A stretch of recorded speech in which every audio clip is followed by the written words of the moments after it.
Local 10 News starts right now. Right now, at 3:30, testimony continuing in the trial of former MSD school resource deputy Scott Peterson, who's accused of taking cover instead of taking action during the massacre. Jurors heard today from others who were on scene with Peterson that day, and Local 10's Christina Vasquez joins us live outside the courtroom with the latest. Christina.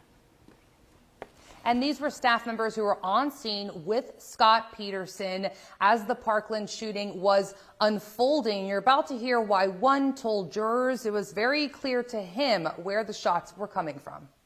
On Valentine's Day 2018, as the Parkland shooter was gunning down students and staff in the 1200 building of Marjory's Stoneman Douglas High School. I seen Coach Feist laying on the ground. Elliot Thomas Bonner, a Vietnam vet and school monitor, told jurors he said this into a school radio. Those weren't firecrackers, those are gunshots. And then I said code red. When you said code red, had you previously heard anyone else over the school radio call a code red?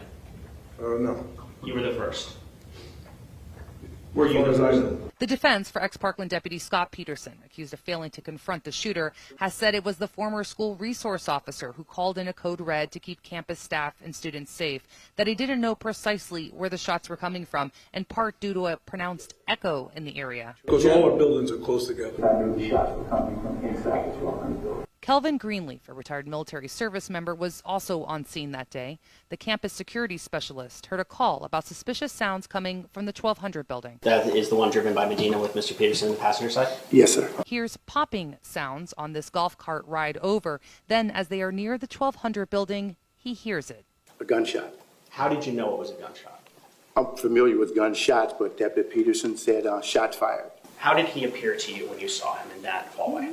Sweating and breathing hard. And it was your words that I heard on direct, correct me if I'm wrong. I didn't think he knew what was going on, correct? Right. And I just don't think he realized pretty much what was going on. And the jury, late this afternoon, they heard from a responding officer who, get this, had a child in the 1200 building at the time that shooting was unfolding, and he definitely used some colorful language to explain to the jury what was going on in his mind at the time. You're going to hear his testimony coming up at Local 10 News at 6. For now, reporting live for you, I'm Christina Vasquez, Local 10 News.